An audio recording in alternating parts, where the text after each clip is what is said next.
Kanpai! Kanpai! I haven't opened my drink yet because I'm going to spill it absolutely everywhere, but welcome, weebs, to this week's episode of Kanpai Cast, where we have a special guest. We are joined today by PlantOfWisdom. It is absolutely lovely having you on. This is a shocking surprise. I didn't know we had a guest today. No, I'm kidding. With the sheer volume of work that we've put into this, Nasuth, I mean, I'd be concerned if you didn't know. Indeed. But yeah, so this week's episode, we are going to be talking about Plant's topic, which is effectively Isekai'd protagonists who suddenly suffer from a skill issue. We could probably paraphrase that ever so slightly, but that's not in the form of light novel titles, so, you know, let's make it as long as physically possible. I'm kind of excited, I gotta say. This is the first guest that I've had on since I've been on the show. Really? Well, expect more. All right. So we're going to do some housekeeping, then we're going to introduce Plant properly, and then get on with the actual topic. So first off, housekeeping.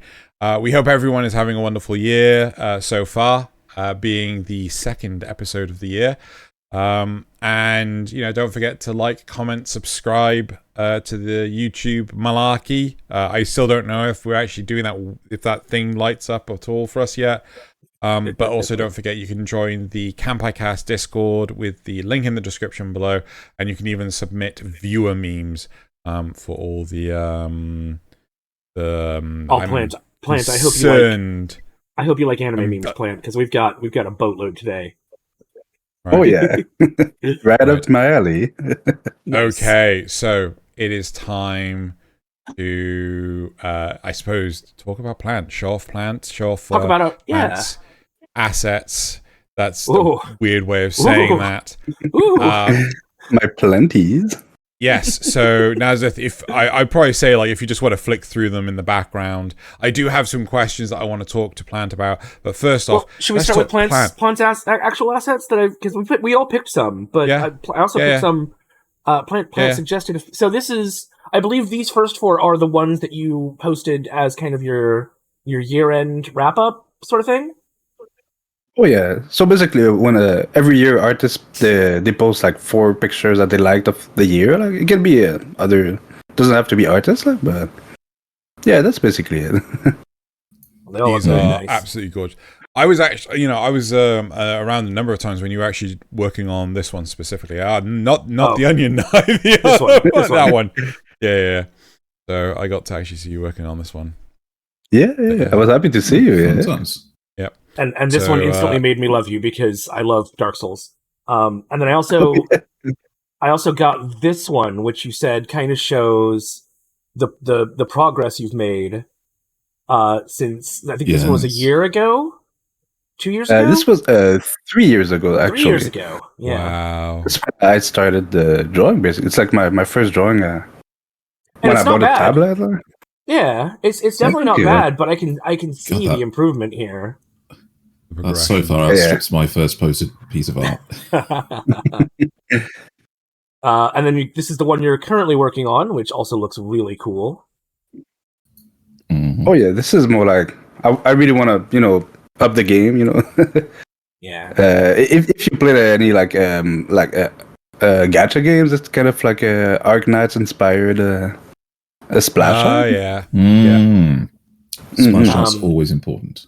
And then I can't remember the name of this website, but you're working on some cool little like reaction things that people can get that I thought were also really neat.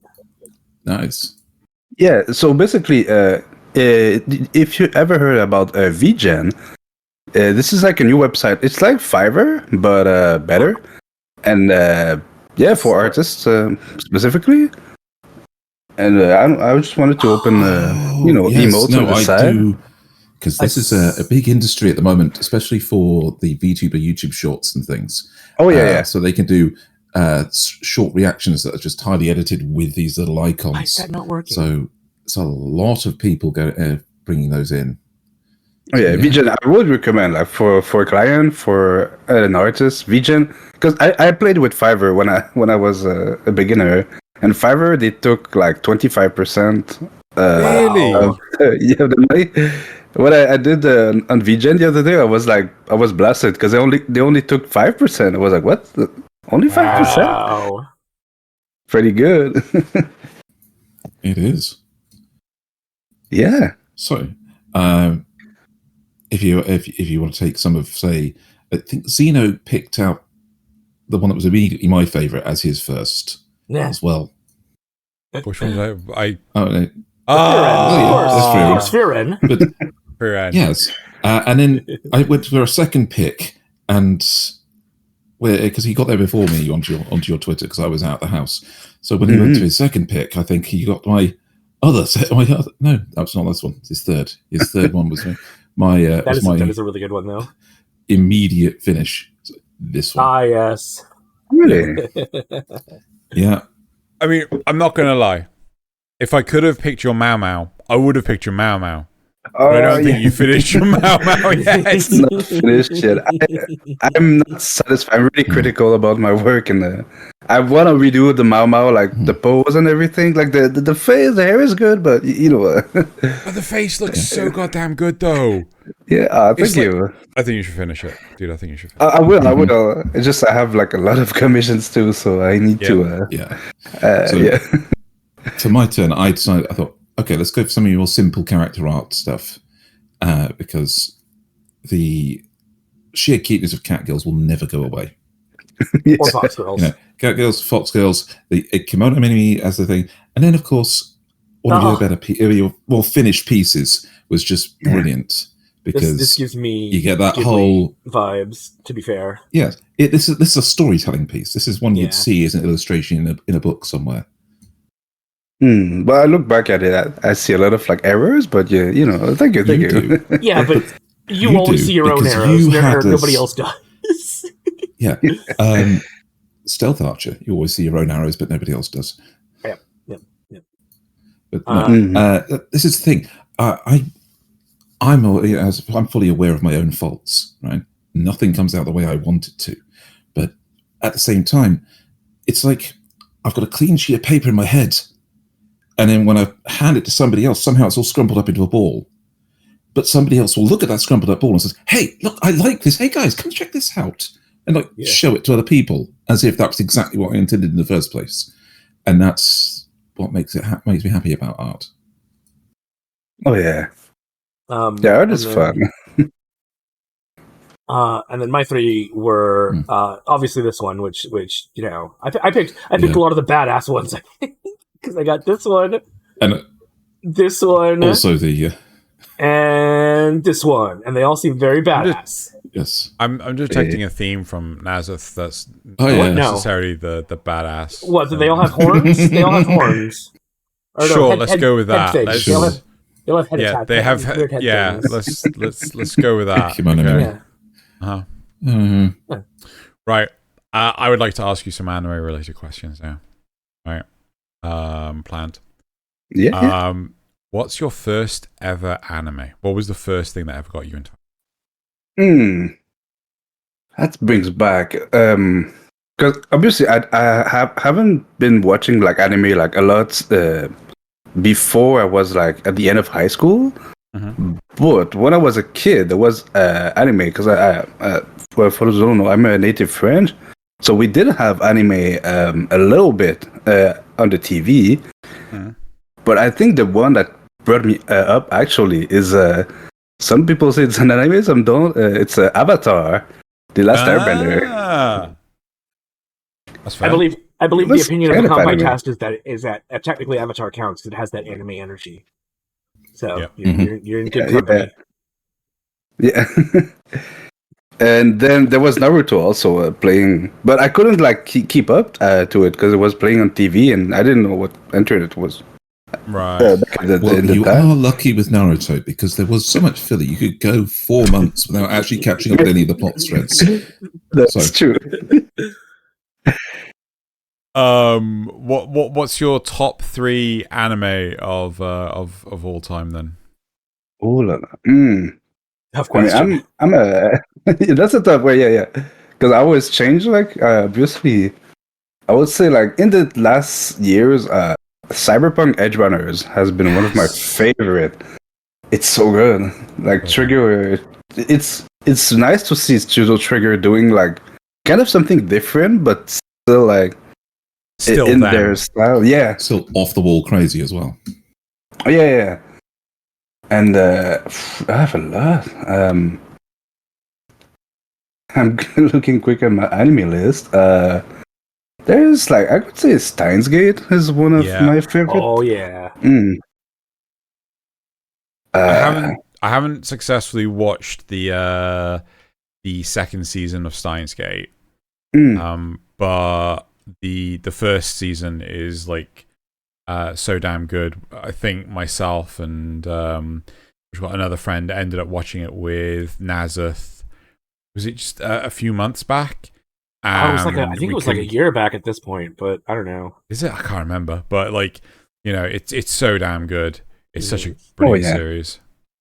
I watched it many times. Yeah, the movie is actually canon. It's you could go without a movie, but it's a good movie. I am a mad scientist. Sorry. Yes. I love it so much. Right. Also, I guess the third one would be. There's so many choices. That's hard. I was thinking the movie Koe no Katachi.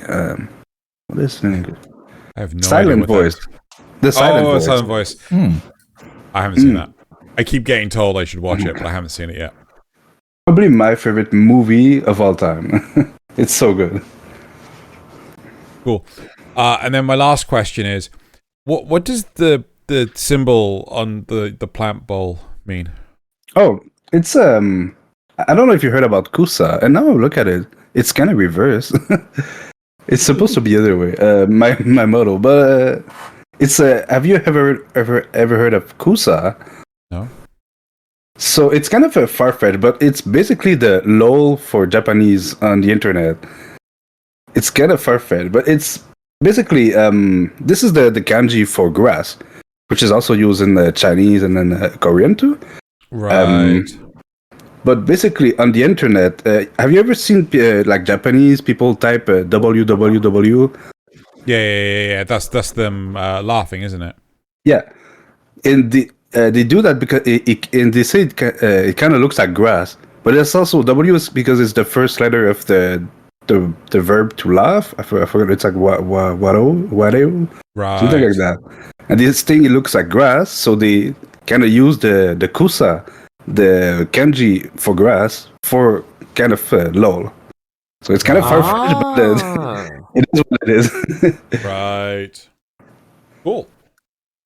Yeah, that's yeah. Okay, well, that's it for my questions. I don't know if my co-hosts have any follow-up questions, but otherwise we can just get straight into the topics. Have you? I know that you said Avatar was your first anime. Since I'm an old man, have you watched any classic anime since then?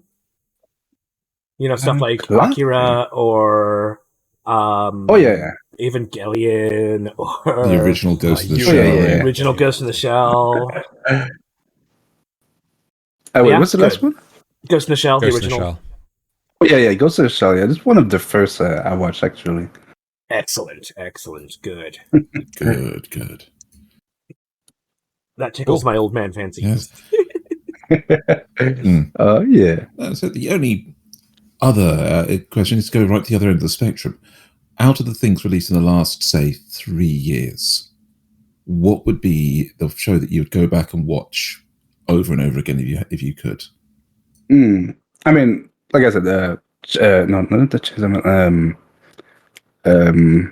Edgerunners, Cyberpunk. Edgerunners, yes. Yeah. I watched it over 10 times already. Wow. It's so short. It's 10 episodes. You can just watch it. It flies. It's really, really good.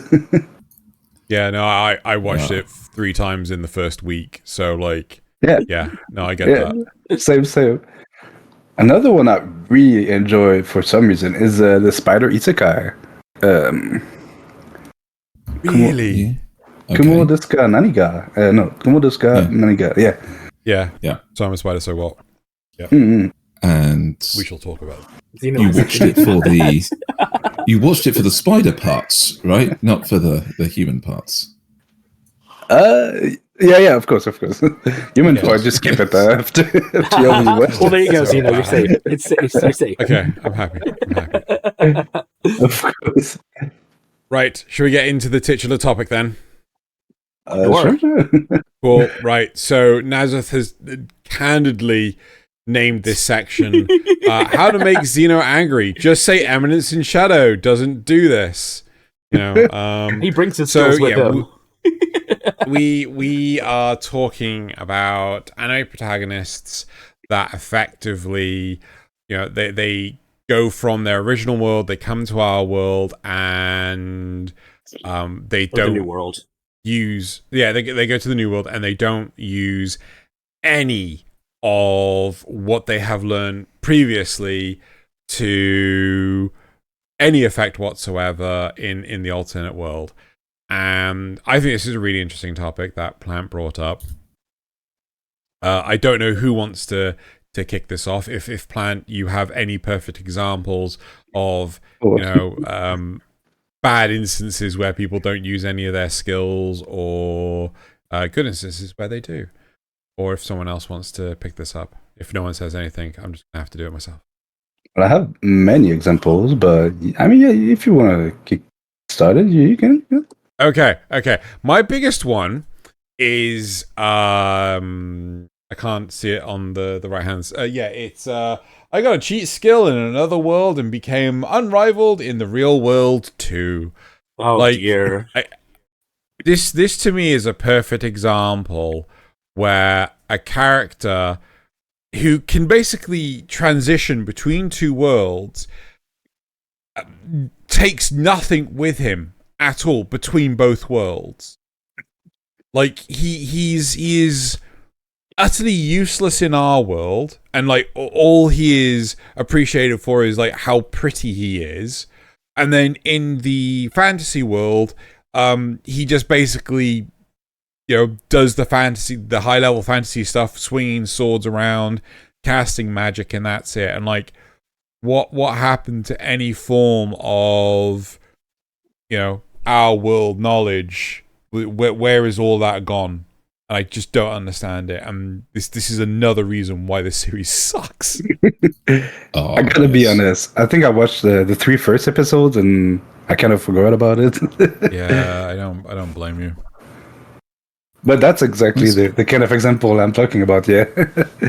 So no, I'm a little bit handicapped because of the many shows that we have on here. I've only seen like maybe half of them because I don't really go in on Isekai, and so the ones that I've watched tend to be the best ones anyway, where all the characters do bring their skills across. And one of the new ones that you made me watch was Now and Then, Here and There. I'd never seen it before, and you suggested it as one of your examples. And man, that he definitely does bring his skills across, because his skills are being a nice guy and hitting things with a stick.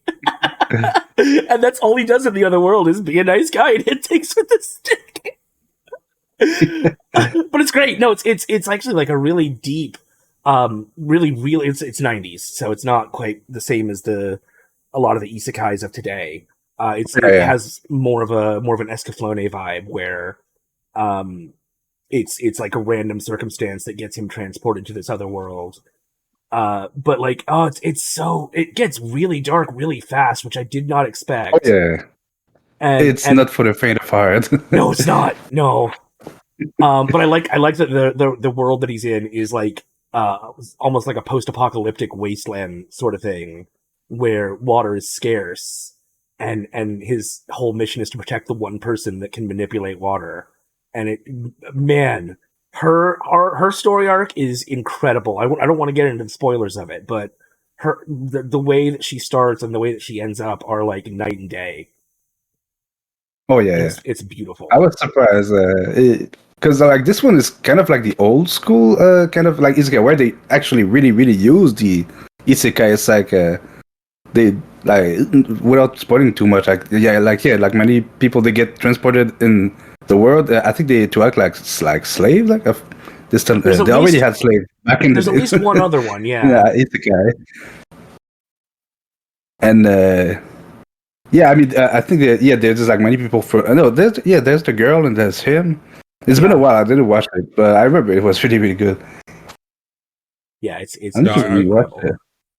I feel like I need to actually go away and actually take a look at this. You should. But I mean, from the sounds of it, the actual main protagonist isn't particularly skillful to begin with, right? He sounds a bit like a delinquent. Is that a fair assessment, or? I wouldn't say delinquent, but he's not.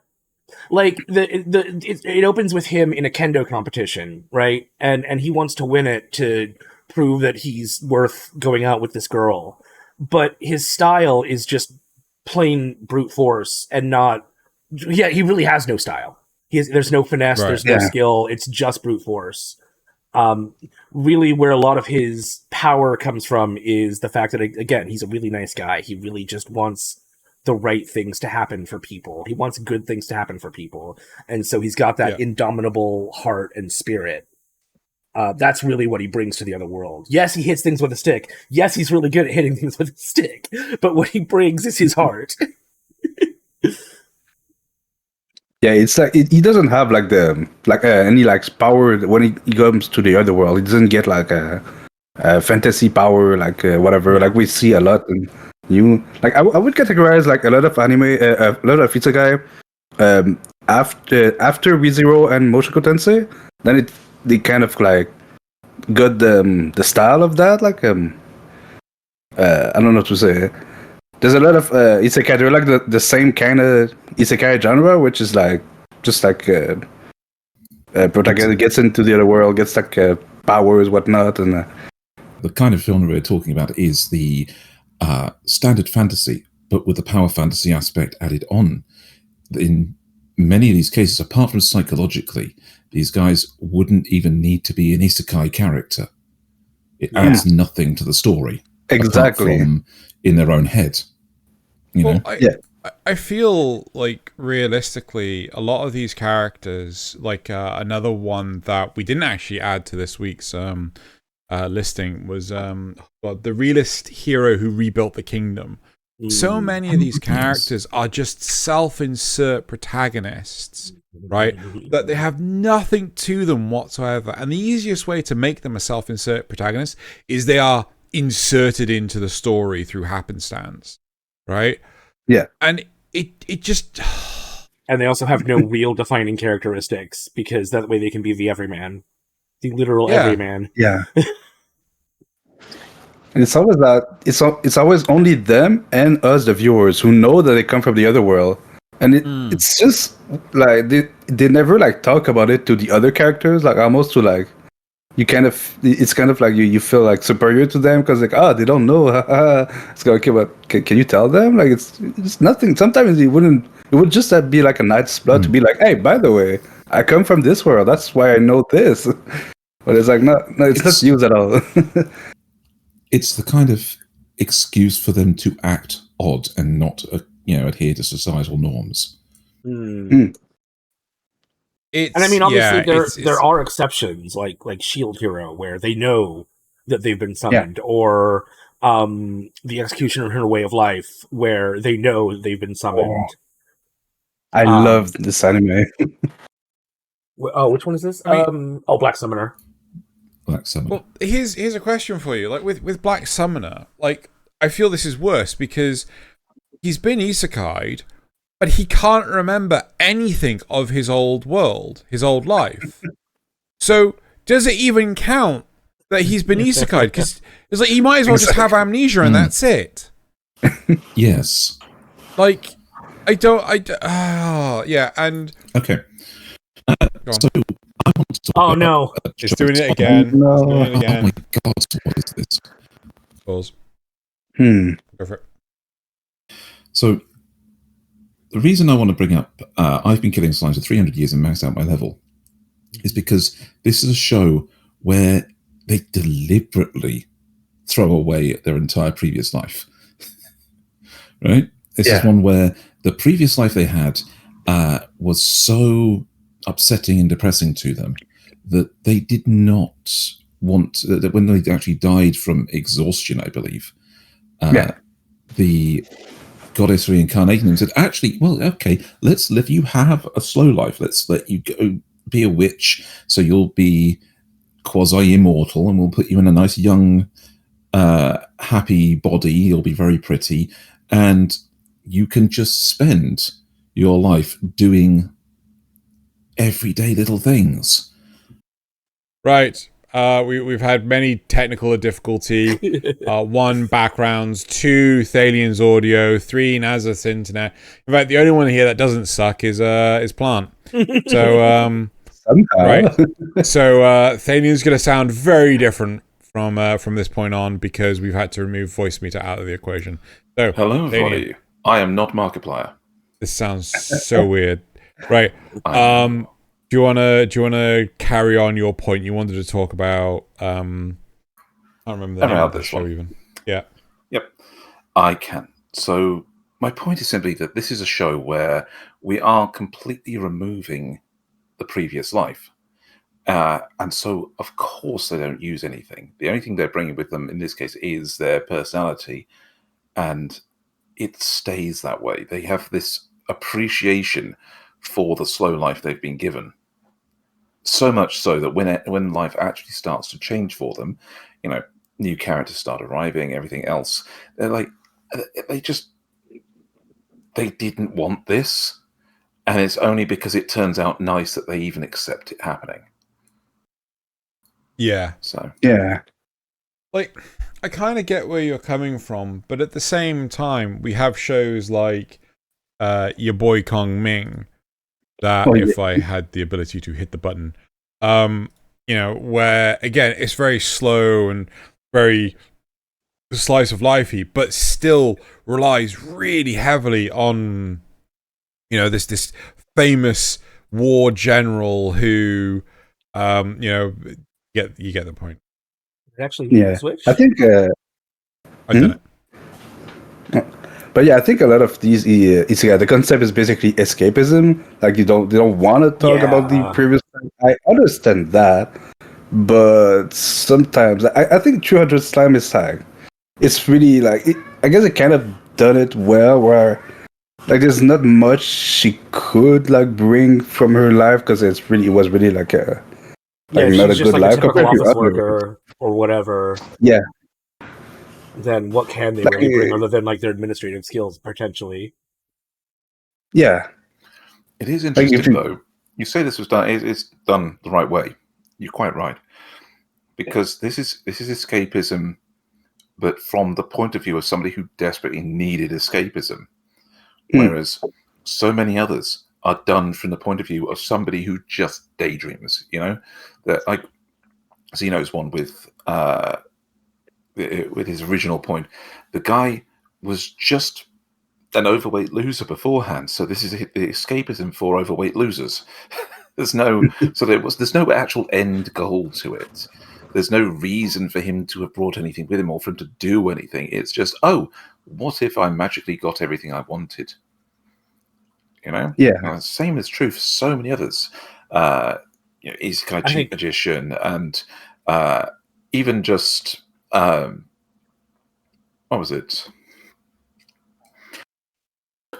My overpowered sister or something like that. This is the other one. The one punch. Oh, my sister. one hit kill sister. Yes, my one hit. Oh, that's a new one. Yeah, it is. And in that one, it was literally the guy had no desire to do anything else in his life apart from just escape his reality and do something fun. And then his sister joins him. Now that's where you've brought something with you and you use it correctly, is you bring an overpowered sister and have her destroy everything for you. I think I'm not sure about that one. So I think there's a really good one that takes that oh no, sorry, go ahead. No, it's just that thing of so many of the isekais do it wrong because the person that they're taking through has no need for any kind of escapism in their life. They're just, another teenager. Yeah. I think there's a really good one appeals to. that takes the escapism concept and kind of turns it on its head, though. And that's Tanya the Evil, where you have this person who is an office employee and is actually really good at their job, but they're so good at their job that they're going to get punished for it because they're bad, they're mean. Man, they're mean. And so they get sent to this other world and just tested from the moment they're there, and basically with the goal of killing them. And it's incredible that what would have been a lighthearted adventure for pretty much any other anime gets turned into this grueling war story where they're literally getting screwed over by God. It's amazing. I think there's also something here, like, pardon me for making this be like a very real topic at the moment, but I've talked to people where they've wanted to transition career paths. They were let's say they were working as a teacher or a research associate or a gym coach or whatever, and they wanted to become a programmer. And I said, look, I will teach you how to be a programmer, right? I'm more than happy to do this. And they said, yeah, but no one will hire me with my no experience. And I said, no, I would hire you with your no experience because you have the skills to learn, right? And that's what Saga of Tanya the Evil shows. That's what No Game No Life shows. That's what so many of the good isekai, even Mushoku Tensei, they show that people can still learn how to be good in those worlds, right? Mm-hmm. They don't have to take their knowledge of applied physics to this. They don't have to take their knowledge of project management to this alternate world. They don't have to take how to empty out some sort of like disposal units, or they don't have to take any of that knowledge. But if they have the capacity to learn, that makes them such better characters than, I could just do it. Yeah. Mm-hmm. Yeah. They're also, the other good ones are when somebody who just needs a chance to actually be in a position where they can be a better, a force of change, a better person, a, defender of the weak. If somebody given that chance can suddenly become that and be a benefit to the world. And that's why Skeleton Knight's so good. Because, yes, he it didn't take anything with him except his knowledge of the character that he is, and how the magic system and things worked. And when he got there, he just wanted an adventure. He wanted to taste good food, meet good people, do good deeds. And he wasn't too sure about about what would constitute good deeds at first. That's why the first episode got a little bit of a negative review sometimes, because he wasn't quite willing to save the girl that was in trouble until he was sure. But once he realized that, no, actually, being a hero, I have that ability now. Like, yes, let's go do it. It's like, meeting the fox spirit, the spirit of the forest. He's like, they're innocent creatures that only like good people. And when it liked him, it was like, oh, this is brilliant. I love this. I now have a friend. So yeah, that was a pretty good one. Yeah. Yeah.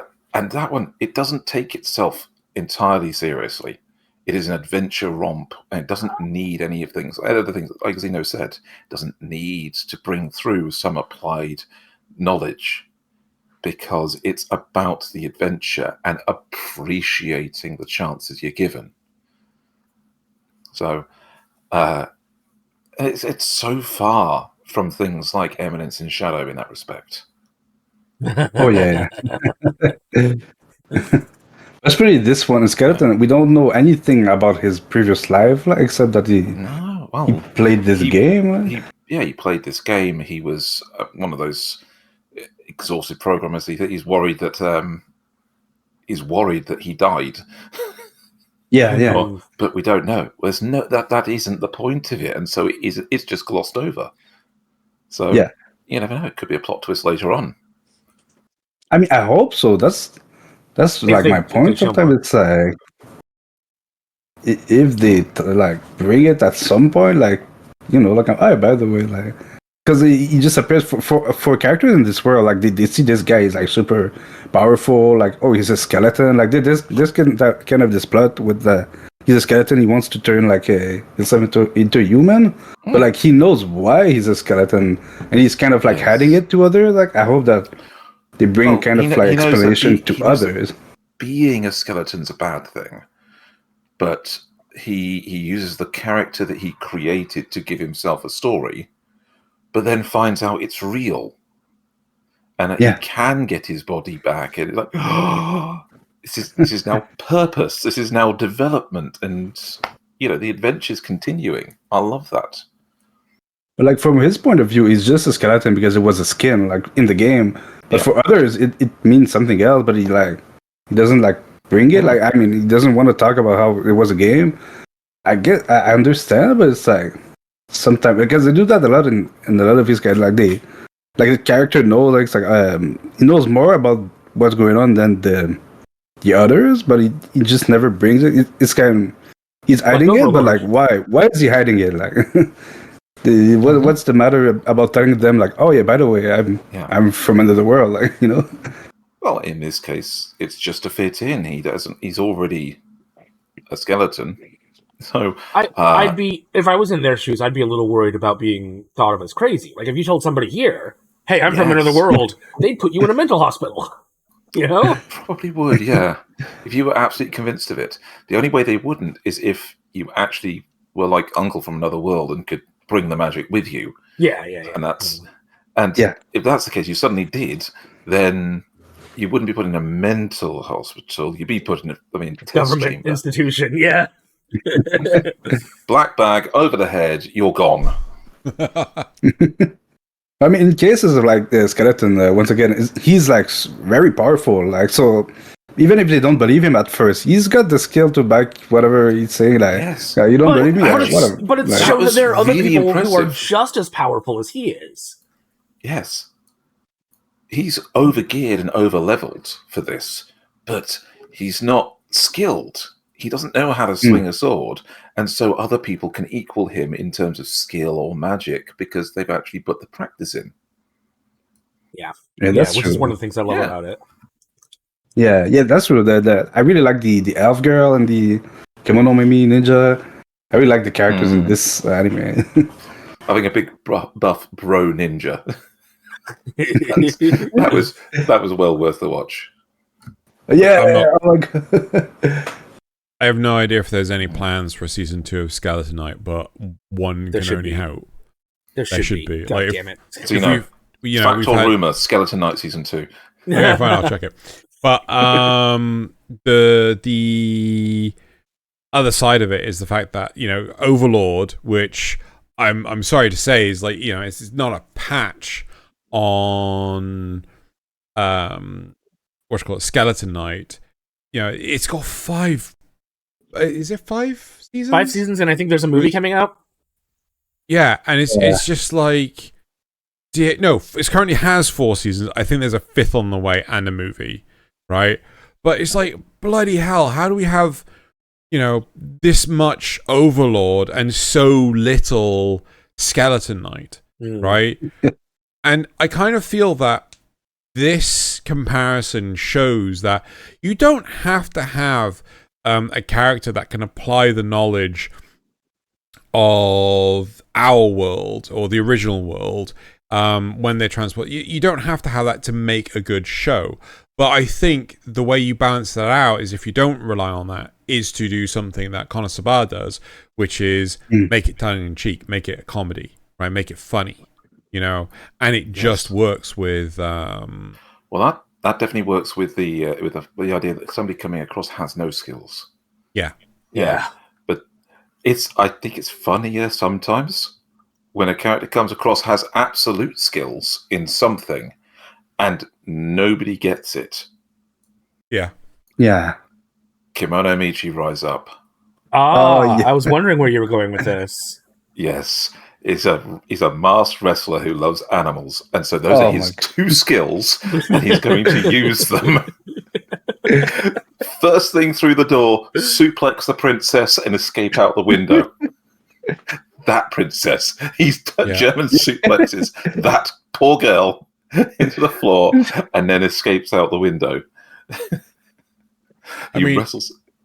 I love how zero business sense he has, right? Because like even in his original world, he fully intends to open up a pet shop and everything, but in this alternate world, it proves that he has zero business sense because he keeps on picking up strays and things like this, even monsters and stuff. And the only way they're able to survive is by stealing equipment and selling it off, right? And it's just like, how long would this pet shop in the original world last if this wasn't an option? I think it's because of his particular weirdness in it. I think pet shop run by him in the real world would have worked out because there are certain, regulations, rules, things he can follow. In this world, he's got no fucking clue about it. So of course there's no rules he can follow. And so even the concept of a pet shop doesn't exist in this world he's gone to. Yeah. So he's making it all up as he goes. And I guess in his world, he would have like the money from wrestling and stuff. In this world, he has nothing. Yes, exactly. So my absolute joy was that they introduced the animal-esque characters like the Wolfman and the Dog Girl, and the first thing that everybody thought was Dog Girl waifu. But no, he wrestles the Wolfman into submission and nuzzles his fur until it gives him complete complex about it. Oh dear. He's like traumatized for the absolutely traumatized for it. Yes. It comes back again in like later episodes. Like they try to get this guy to get this Wolfman to go and spy on him or something, and it's like no. Yeah, never. And even then, like little other things trigger it. So like being called a good boy.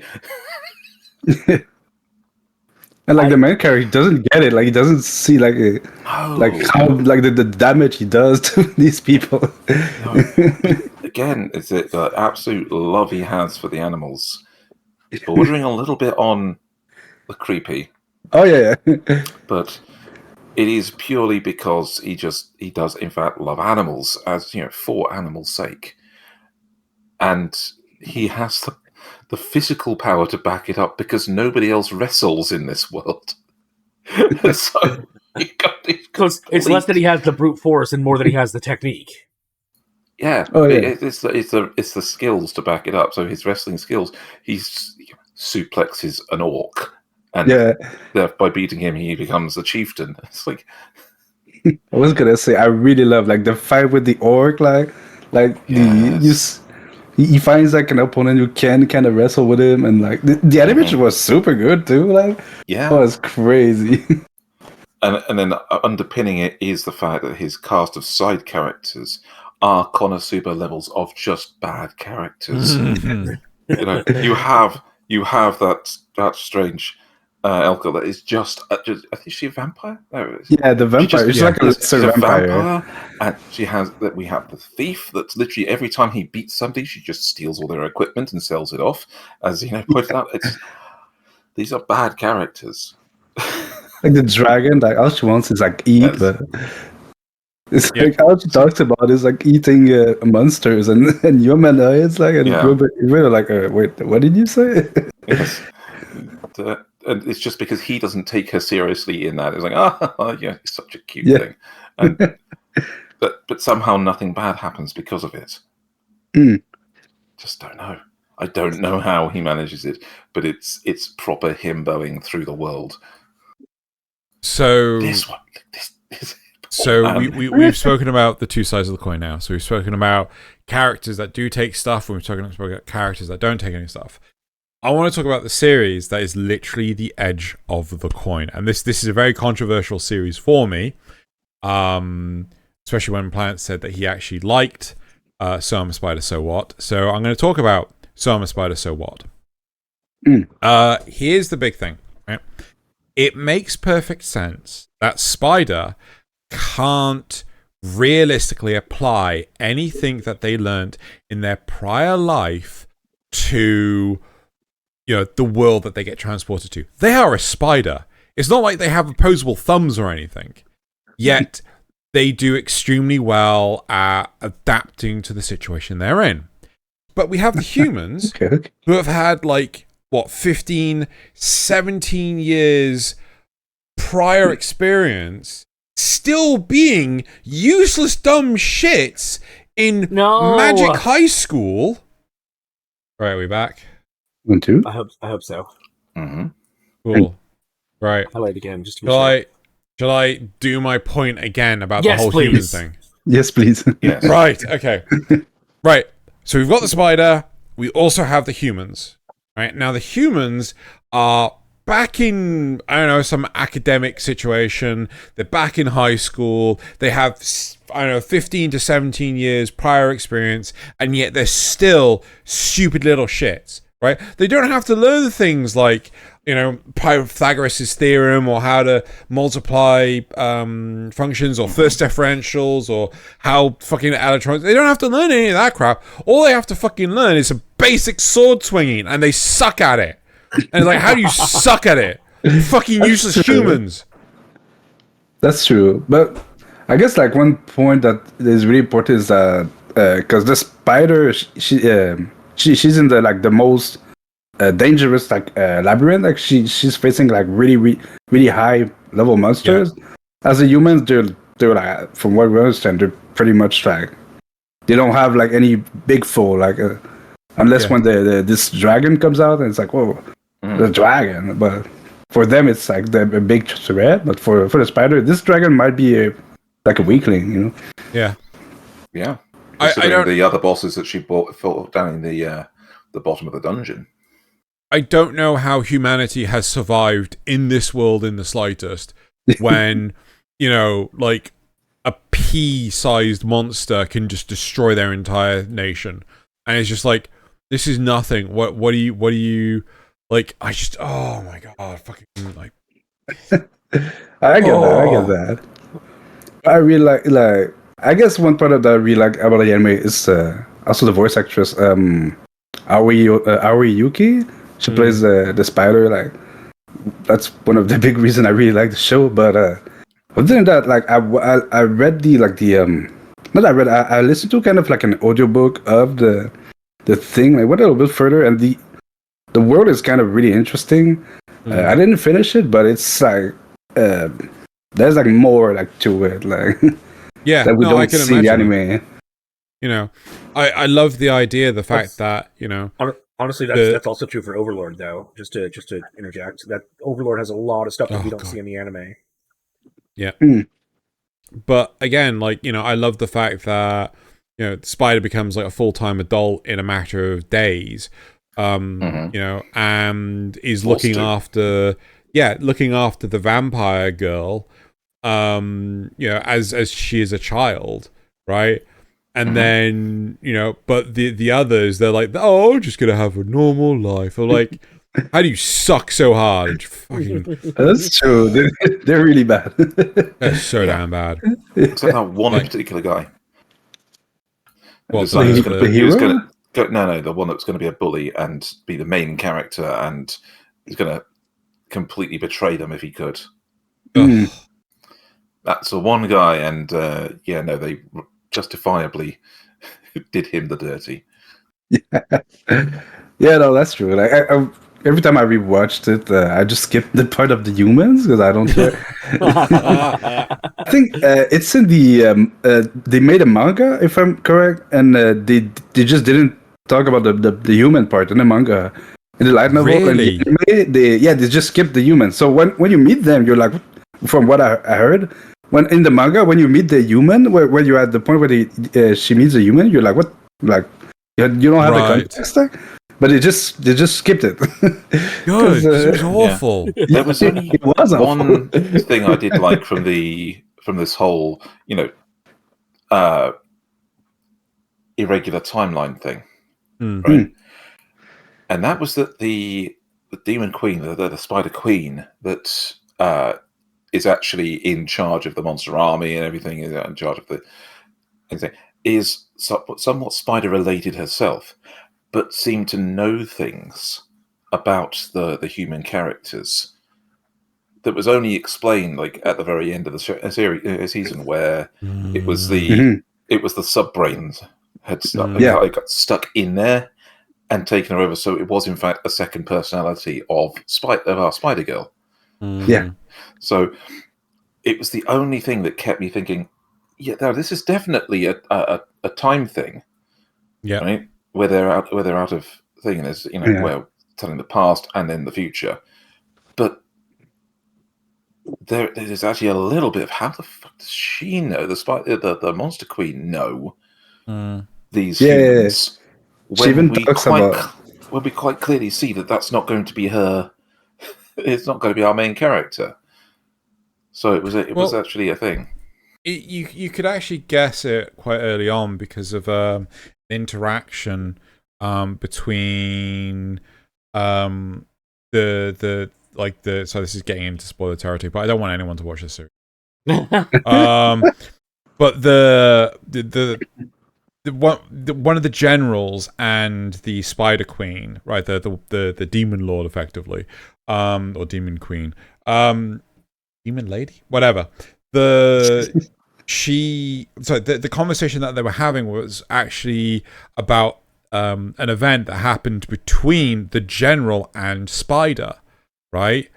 And it was just like, so that's where you learn that it's like, that was the biggest affirmation that, okay, this is a time travel thing. Like this is two different time periods. But I hate that kind of crap. I really do. But the thing that really got me was that yes, it went and happened. But was she talking about something that happened to her in the past, or was she talking about something that he had related to her? That was a bit up in the air. But it was quite clearly the fucking Spider, because it was the same fucking episode. Or was it the episode after or something like that? Anyway. I like the title. I thought it was like it took me a while to understand. Like I was watching it weekly, I guess, and then I didn't watch it like all at the same time. But a lot of people like saw the white girl. You see like clearly the white girl. She has exactly the same colors as the spider. A lot of people will catch on quickly that was a spider. Like I saw it, I was like, okay, I'm kind of like ignoring it. But you saw that the demon queen also she had like a lot of trait from the spider, and she even like at some point she's talking about like a samurai or something, and like the other general demon, he's like, what are you talking about? And she's like, never, don't mind it. And you're like, okay, they did actually try to mix us up a little bit, even though the main thing of the plot was quite obvious. Right. Where do we want to take the rest of the topic then? Does anyone have any points that they want? Nasuth. Well, do we sorry, go ahead. Nasuth, tell us how badly Eminence and Shadow does this. Oh my God. No, well, Sid brings through all his skills. He brings through his. Just doesn't have any. He's got fighting skills. Shut up. He does bring through all of his delusions. He brings through all his delusions as well. He also brings through some of his knowledge, even though he's not like it's very clear he doesn't have a perfect knowledge. Even in the banking arc, he's like, here's things I gleaned from watching a documentary one time, and he gets it like half right, which is about what I would expect for somebody who watched a documentary one time and didn't really absorb it. So honestly, as bad as Eminence is for you in other ways, I like Eminence in Shadow, just to be clear. This is one area where it actually probably does pretty well compared to other stuff. In regards to both what he brings through and how he uses it. Oh, it's frozen again. Okay. No, wait, has it? No. I think it's good. Good. Like, I kind of get where you're coming from. I mean, it's easier with Eminence and Shadow because I do think that Sid is a bit of a blockhead. Like, it's like the crap. What's it called? The wrestle one. Kemono Michi. Yeah, Kemono Michi. That one. Why can't I? Well, oh yeah.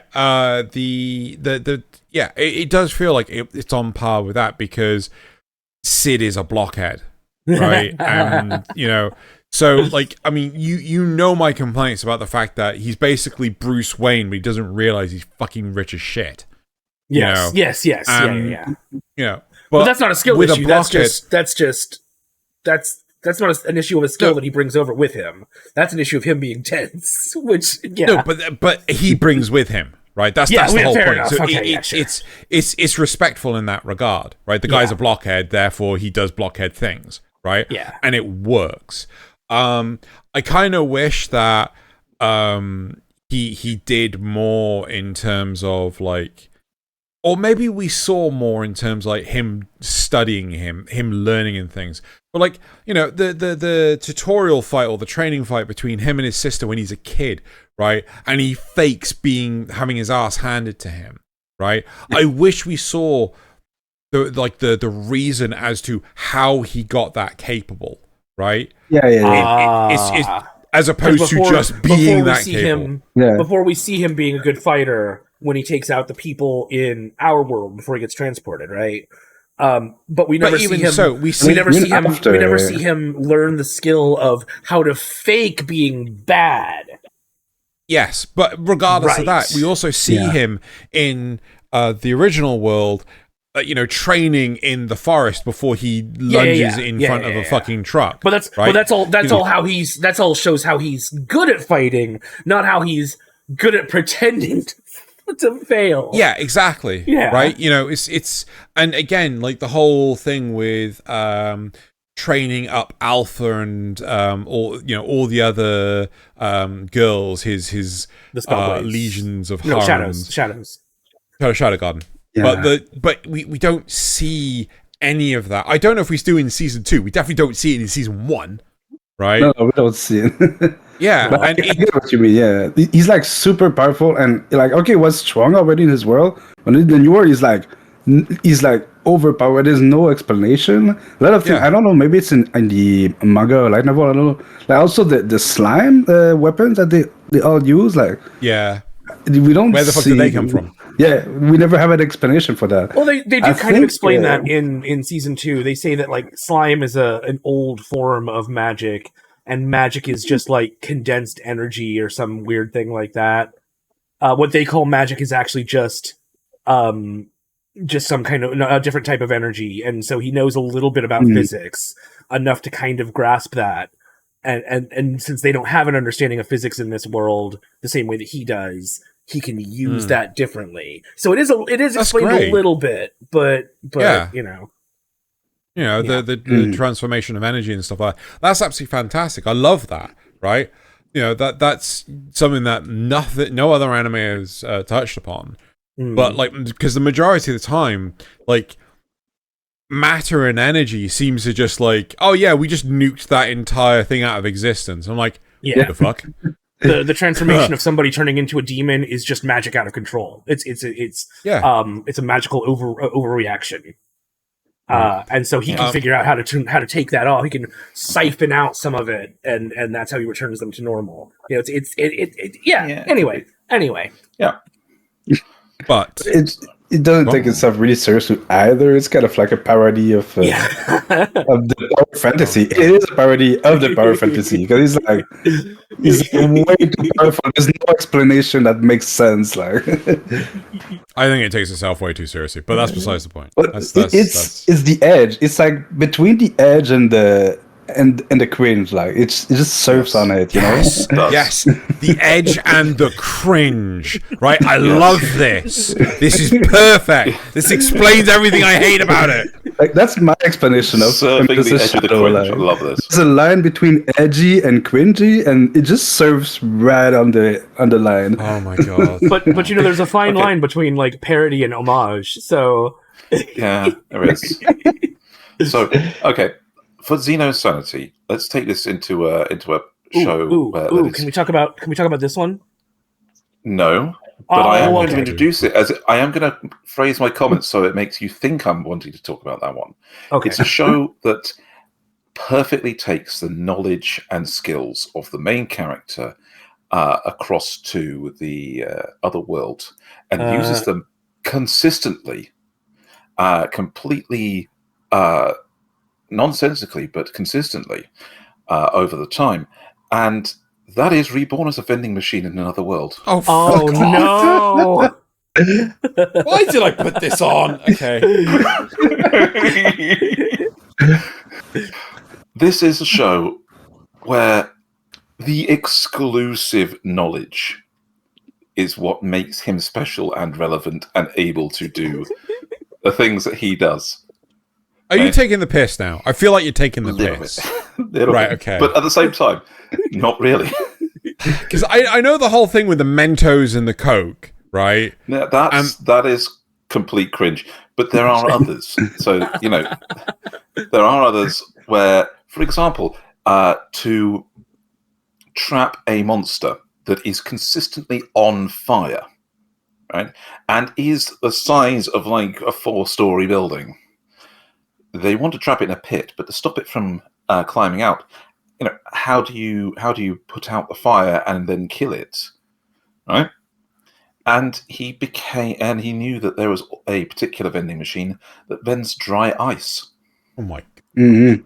Yes. So he filled up the bottom of the pit with the dry ice, which of course moved the burnable gases out of the pit. So when it fell in, it was actually extinguished by the carbon dioxide. Yeah.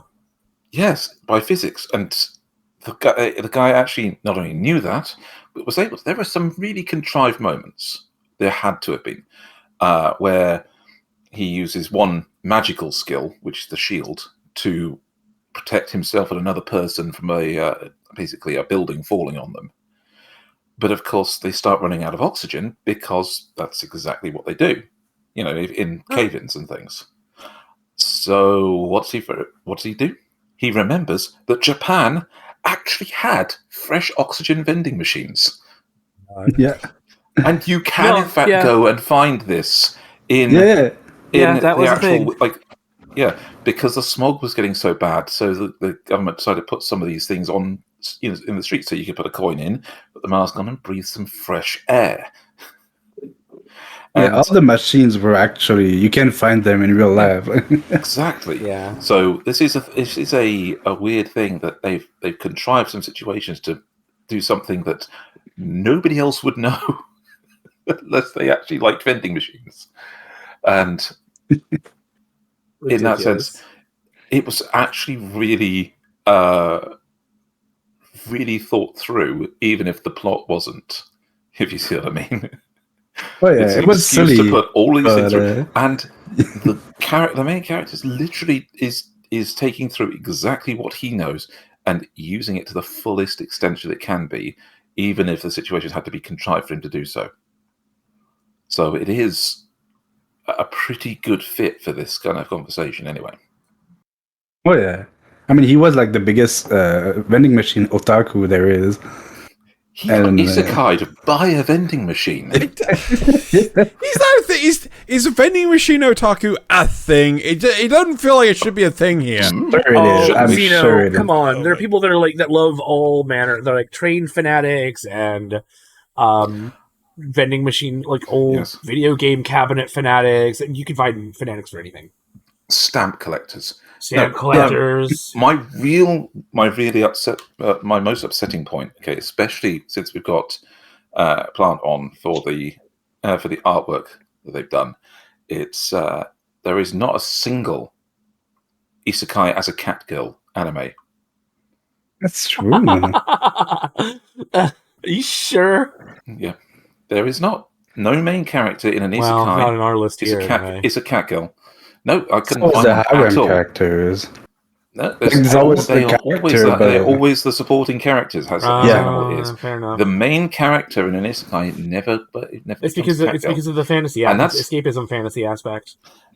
and that's even in the off brands. Mm. Yeah, I did double check, and Probably in a I have manga to light think at novel. this point, I am, as I think I might have mentioned on a episode of Notice Me Senpai, if I can't make cat girls, then I will become the cat girl. Where's Truck-kun? I'm going to go and isekai myself to become a cat girl. That way, by harmonic resonance, you guys will see an anime about me. That's only if they choose not to to send make you this- into a world where you can be a cat girl. You know, you might not get sent there. Not to make this like super weird. Wasn't there a weird thing when some hackers had installed some ransomware on like a nuclear reactor and said like if you don't prove that cat girls can exist, then we're not going to give you back your. Am I making this up? I feel like this is a thing. Not I like swear this was a thing. Anyway, while Nasuth looks that up, I'm going to pivot to a good show, and I'm going to talk about Handyman Saitou, because Gay furry hackers breached a nuclear lab to demand catgirl research. A collective of self-professed gay furry hackers breached a database at a nuclear research laboratory in Idaho and released thousands of human resources records. Their only ransom demand: the lab must begin a catgirl research program.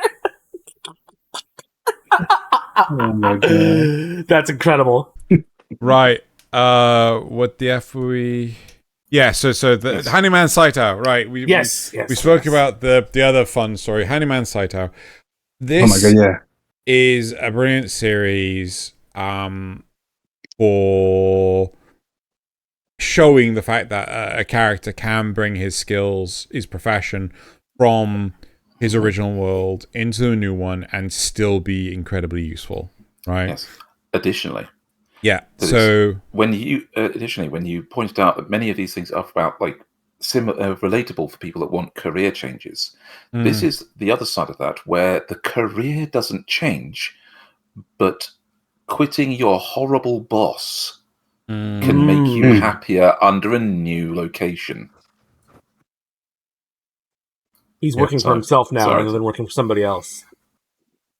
Yeah, I love the aspect where he finally finds himself useful because he likes being a handyman. But in his old world, it's like people treating him as trash because they didn't realize how useful he was. But then in this new world, where he can really show how useful he is, that's where he feels more alive. Like, that was such a good show. I really loved it. Mm-hmm. I think again, like appreciation for the craft, right? You don't have to, go to another world in order to be appreciated.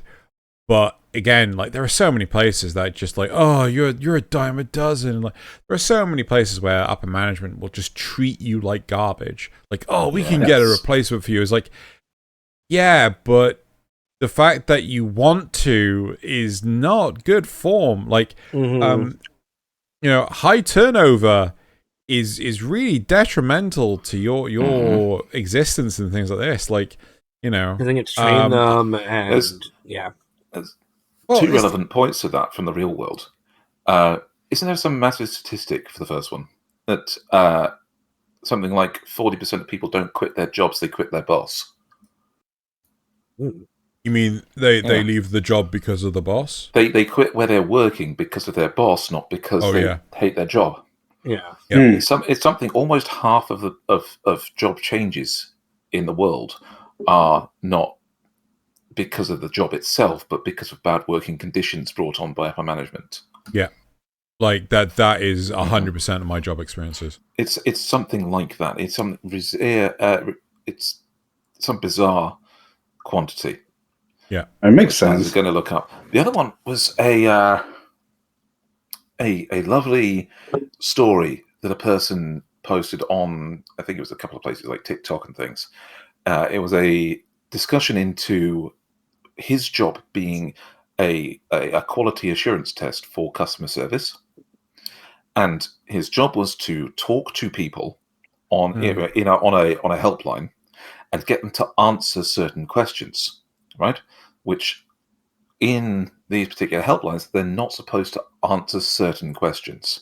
There was like a checklist he had of 30 questions that they were not supposed to answer directly. They were supposed to refer on to the website, or they were supposed to refer on to their higher management, something similar, right? And he found that a lot of people actually failed it. And he went through their system and found out, referred all the people that they were, and all the new employees, the people with less than a year's experience, scored really highly, doing the correct procedures, referring him to things, not answering the question directly. And all the people that got really low scores, answered lots of his questions, were the ones with 3-4 years experience, right? And the first thing the management said was, give me the names. And he said, no. So, because if I give you the names of those people who failed the test, you'll just fire them. And in 4 years' time, in 4 years' time, you'll have the same problem again with the other people with 4 years' experience. What you need is retraining, right? You need to update the training each year, refresh their memory, and make sure they're still up to date with it, so that they don't fail. It's Otherwise, kind of it'll human just nature. You're just kicking the can down the road. If you you get into these little patterns that you're like, oh, it worked this time, and it'll be fine if I just do it again, and it's not actually the right way to do it. Yeah, exactly. Yeah. So as people have become more comfortable in their job, they end up not following the training as precisely. I'm guilty of it myself, but in my job, it's not so easy, because if you don't follow procedures, a machine goes bang. So something breaks down. So I have that constant referral back to procedure.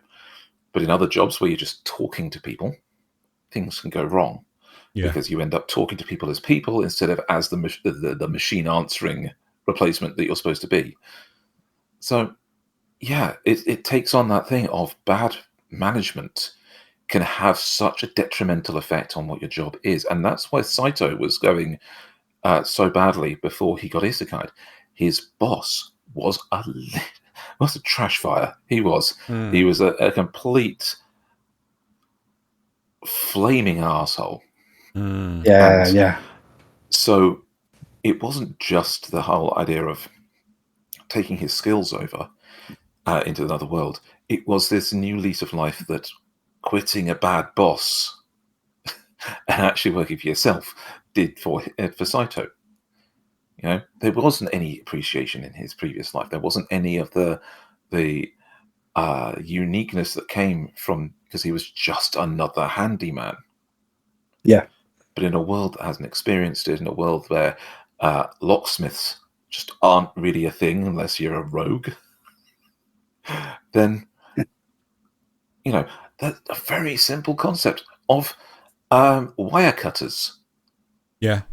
And the fact that he could use wire cutters to cut dwarven wire because it had the correct application of force, unlike everybody else's method of cutting wires.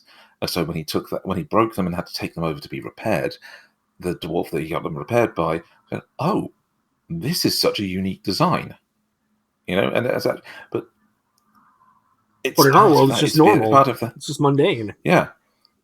So it takes that change of situation that makes some skills really shine, and that just amplified in this entire show. Even a simple fact of, I can't do magic, but I can remember it. Yeah. That was really interesting. Yeah, as bizarre as some of the situations were, like at the end of the show with the epilogue where Morlock actually technically fell in love with Saitou as well because of and also became a dog-eared boy for a bit as well, I believe. Yeah. And that whole situation, he was temporarily female and fell for Saitou as well. That was a good show. I it- loved Morlock too. Like all the characters are great. Like They are. I think Absolutely. there's sort of like 2 more shows that I really want to touch upon, which unless you guys have anything you specifically want to talk about. Well, I know think the first easiest. I know I've had Plant fun. also brought ReZero and Slime, so I want to make sure we touch those. But go ahead. Okay. Then let's touch upon Slime first, right? I feel like there's very strong similarities between Spider and Slime. But Yeah. why did you want to bring up Slime, Plant? well, Slime. It's just another case where like he comes from another world. Like he established like relations with a lot of people, but he never like end up talking about like, oh, by the way, I come from this other world. I think there's like another. Am I wrong? Is it like the dragon from the beginning also from his another reincarnation from his other world? There's a character later on in the first Later, season yeah. that is from his world, and actually there was a there's more than one, because I'm pretty There's sure more than one. The kids. Yeah. There's like the girl with the mask and everything. I'm pretty sure she was from his original world as well, but from a completely different time setting, right? Yeah. You know, she was like 100 years prior and things like that. I don't think they had like the World War One or 2 yet. Yeah, I think it was during one of the wars or something. She died because of like the nuclear bomb. Maybe? No. She did die because of the war. I think it was a bombing thing, but not the nuclear bombs. Yeah, not the one. Right. Okay. So like, you know, there was this huge disparity in time and things like that. I mean, I did like the fact that in Slime he does start bringing sort of like Japanese culture to their world, but Hot Springs are a magnificent addition when you have characters as well endowed as that. But like things like roads and, you know, all sorts of stuff. You know, it's how to build houses. Beanbag pillows, so that people can hug a squishable thing that's not him instead. Yeah. So it's but at the same time, it kind of it feels weird that he is. You don't see at any point in time him training anyone like, this is how you build a bathhouse. You're just like, build me a bathhouse. Oh, Done. see, you're giving me vibes of what is it called? Rome Therme. Right. We have it in the system. If I can hit the right button. I'm sure we had it. There's basically this thing where he brings things from our world, but he doesn't say oh, that comes from my world. It just for the other characters, it comes from him. They're like, oh, he's brilliant. He knows so much things. Well, no, but he could just say, oh no, I learned it in my world. But there's never this discussion. Like, no, there was the bits that he does bring from his world specifically are ones like when he actually meets somebody from his world and has the chance to, like, oh, you don't know how this manga ends, do you? Oh yeah. And so he can use his recombination powers to basically recreate the manga that he's read to give to this other person so they could finish it. Oh my goodness. And then so what about ReZero? What makes ReZero good or bad? So basically, like ReZero is another one where he doesn't talk. Like, there's like a reason why he can't talk about like his powers of being reborn and stuff. But like, because I had a discussion before. Like, I was saying there to someone like, oh, like I like more animes where Isekai'd, where they talk about that they come from another world, and this person said, "Oh, well, there's ReZero, but he can't talk about it." Well, I'm like, that's exactly the point. Like, there's like a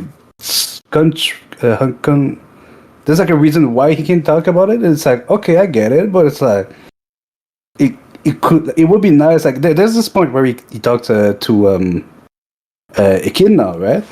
And he's like, "Oh, finally, I can talk about it." But it's like it would be nice that there's also a point, maybe in the light novels, there's this point, but where he talks about that to Emilia, to the other people he was close to, who they never get to know that he's from another world. Like, even they see like his clothing, they see like his he has like his smartphone and stuff, and people are like, "Oh, that's weird."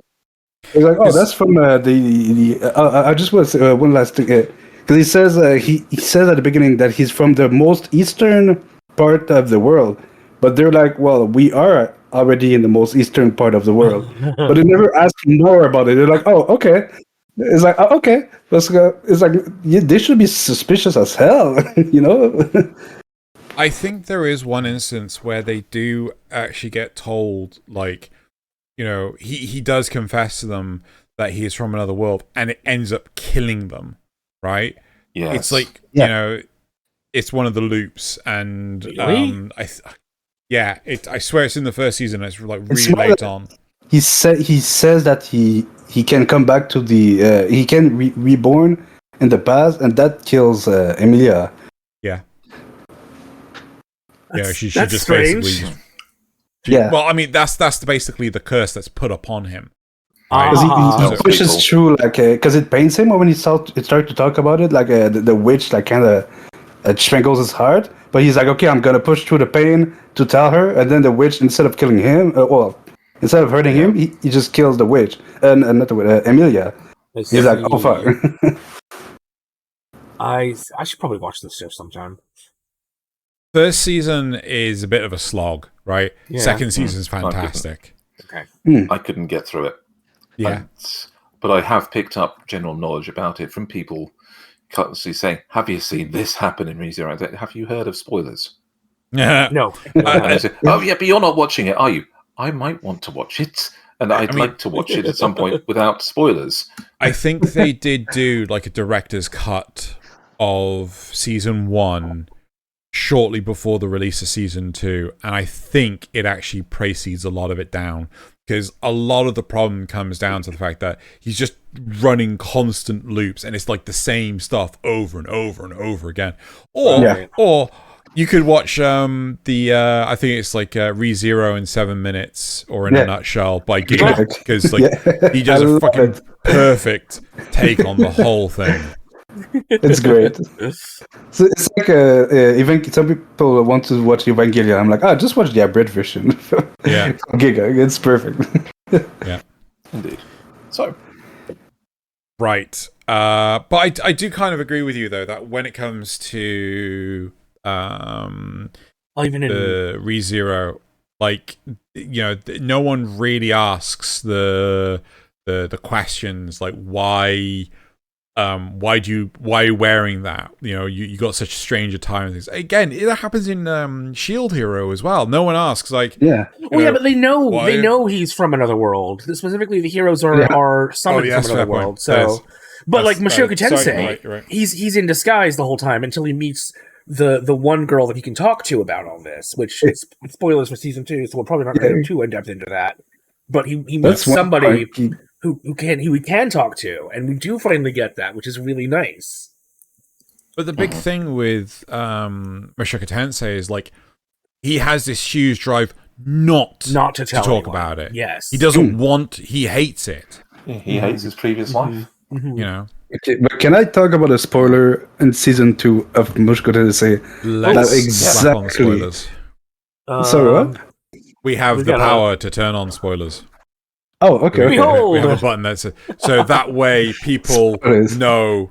You know, they can skip this part. There's also okay, so this moment that triggers me a lot. That triggered me insanely when I watched Mushoku Tensei. Is exactly when he talks to Nahoshi, who's also from Japan, Yeah. and they start to talk in Japanese. Like it's super well made. They talk in Japanese, and Sylphie is there, and she's like, what language are you talking about? And they're like, they don't care about her.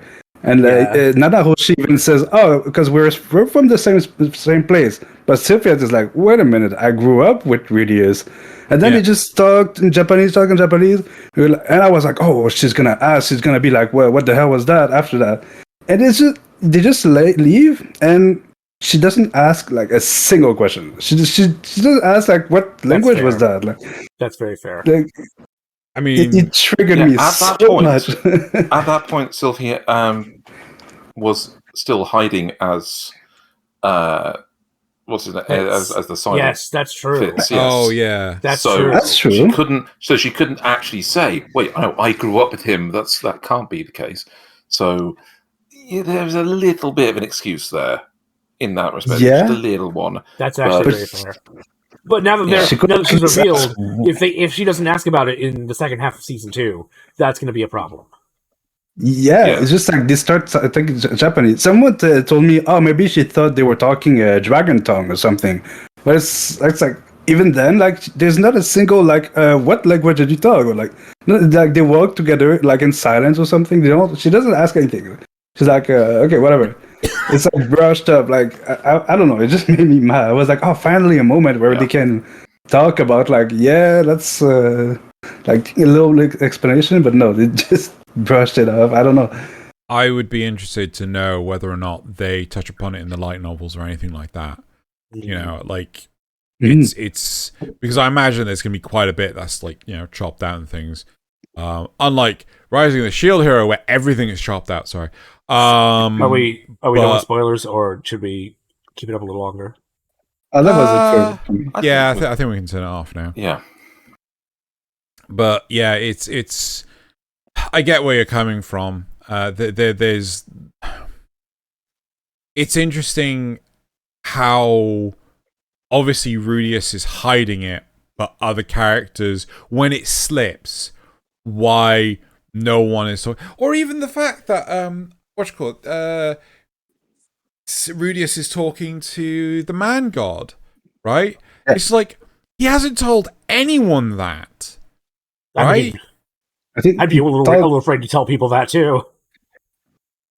Yeah, but like even after towards the end of season 1, when things happen, you know, and it's just like, why did so and so happen and stuff and junk, and it's like, oh yeah, because reasons. Like it doesn't elaborate any. I really fucking wish we kept this. Yeah, but also it means that you can't go too far with that. Yeah. In season 2, we learn more about that, but yeah, still, that's fair. That's fair. Yeah. Do we have any other points we want to cover? I do. Like, we've been sidetracking from skip one point. Of them. I'm gonna skip one, and I'm gonna talk about Gate. All right. The thing is, though, does Gate technically count as an isekai, because they can go back and forth at will? Yeah. But that's the whole point. It's a good isekai where they use the isekai. It's not just like it could be a fantasy, you know.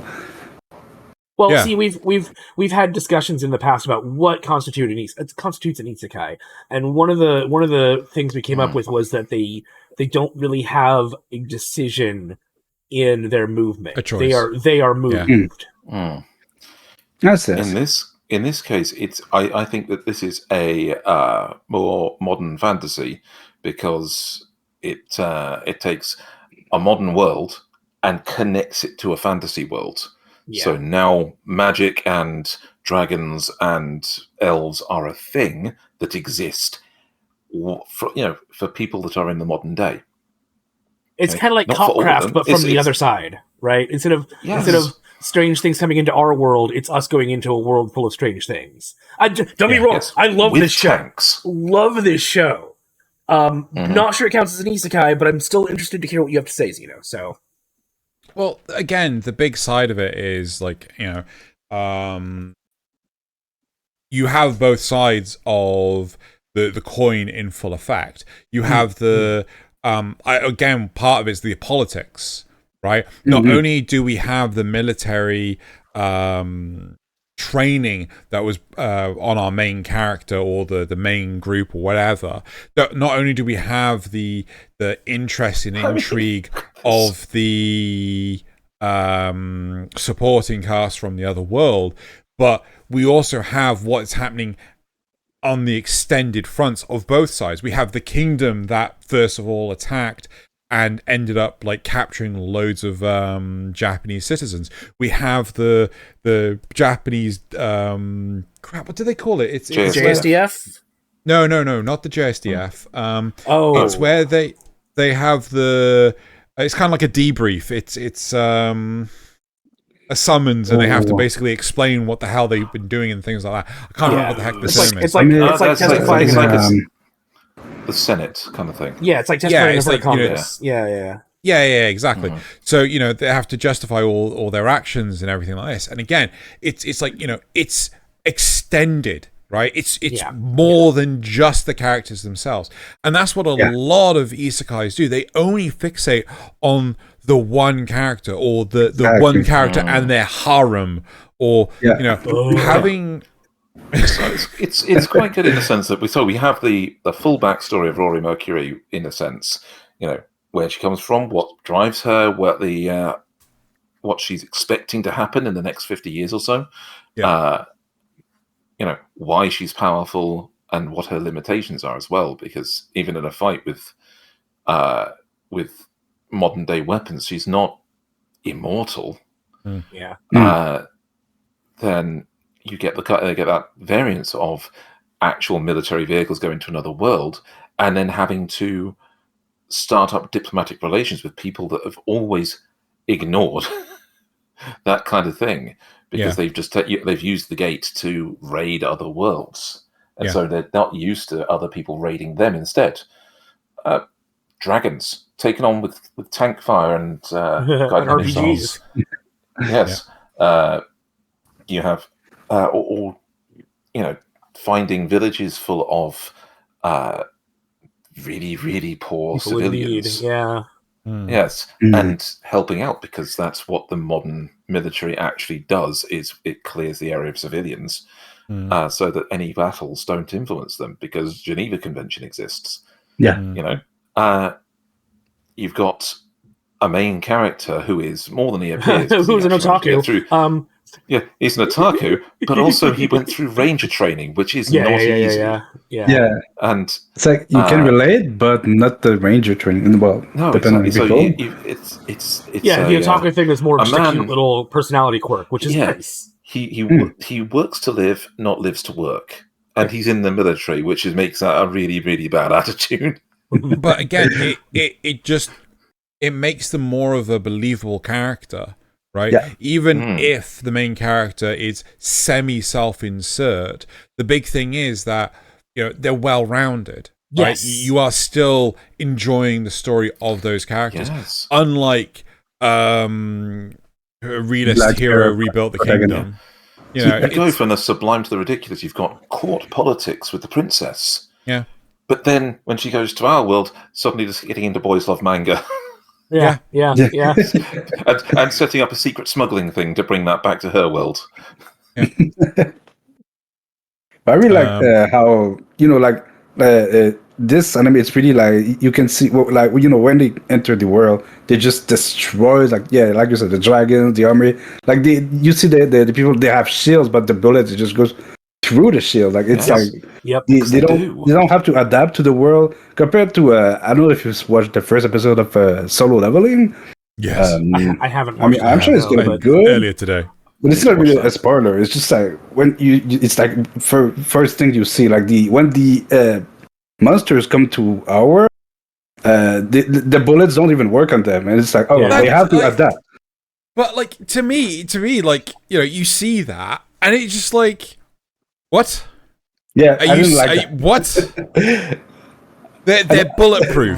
Yeah. What? I thought it was really stupid. Well, the dragon in this is bulletproof. It takes something bigger than bullets to. Right, but that's a fuck-off dragon, not like a tiny, like, half-foot goblin. Fair enough. The goblin walks and then he just receives a bullet and he smiles. Like, he's like, stone skin. They just have stone skin. It's fine. Yeah. Okay, just as a point, there is a precedent for this in actual written fiction, in a sense, is that regular weapons don't hurt monsters in Greek mythology. Swords did work on some of them, but you needed like blessed bronze or imperial gold to truly slay monsters in Greek and Roman times, respectively. Right, but so in those times they didn't have AR-6. But you can expand that idea to be you have to have a supernatural weapon to take care of a supernatural monster. Yes. Physical natural weapons do nothing because they're just physical and natural. Yes. So this is also taken quite seriously by Rick Riordan in his Percy Jackson novels, which have a series out on Disney Plus right now that I'm actually really enjoying. Is that regular monsters can rarely be seen or perceived by humans, and non-magical things can't even hurt them. Yeah. Right. That was pretty good. I read the books. Yeah. So guns don't kill monsters. Knives do. As long as the knives are magic bronze. These are regular knives. I'm just going to point that out. Oh no! Maybe it's like the shields in Dune, right? Where a high impact, high velocity thing does nothing, but if you slip the knife in real slow and gentle, it can get right past it. Okay, that's fair. I do love that the could be shields. Dune, and especially this new movie that has been out. I've loved that because they've done really well. In the interests of time, since we've been doing a while, I think we should wrap this up. I think it's safe to say, conclusion-wise, it's okay for characters not to rely on their past experiences from other worlds. It's wrong for characters not to question, why are you talking that strange language, or why are you wearing those strange clothes, when there's no justifiable reason for them not to know, right? So I don't think it's a must, but I think it really helps characters if they do, at least rely on a little bit of their past experiences. Even if it's just a case of, this is how I learn things, or this is how I cut dwarven wire, or what it's Ascendancy of the Bookworm. She uses it. Yeah. It's okay to disregard your previous life if the show's lesson is about something important, regardless of who you were before. Yeah. And the human section of So I'm a Spider, So What sucks ass. Right. Yay! Should we move on? Biggest takeaway. Absolutely. Right. Okay. The Dragon Girl was pretty, but that's all. That's all I've been. Right. Okay. So moving on to the supporter questions for today's episode. We're on the home stretch from you, the viewers, signing into the Discord. Right. No. Well, these are supporter questions. These are people who signed up on the Patreon and then submitted them on Discord. Yeah. Right. So Zrugal says, did you enjoy this episode?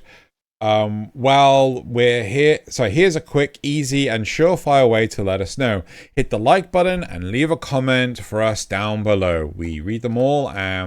Oh boy, we had so many big comments this week too. Oh, good. Indeed. Right.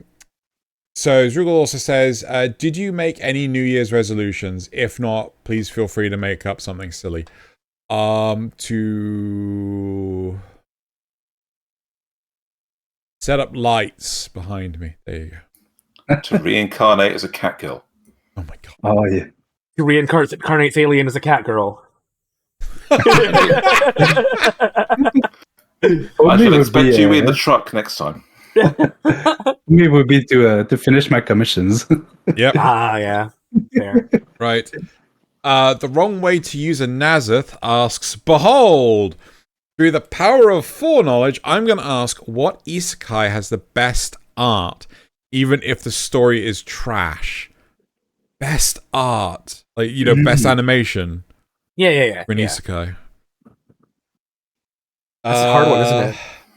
Well, no, I think Mushoku Tensei, with its intros from the first season, definitely has some of the best art. Oh, yeah. Hard to beat. Hard to beat Mushoku Tensei. Yes. Production value.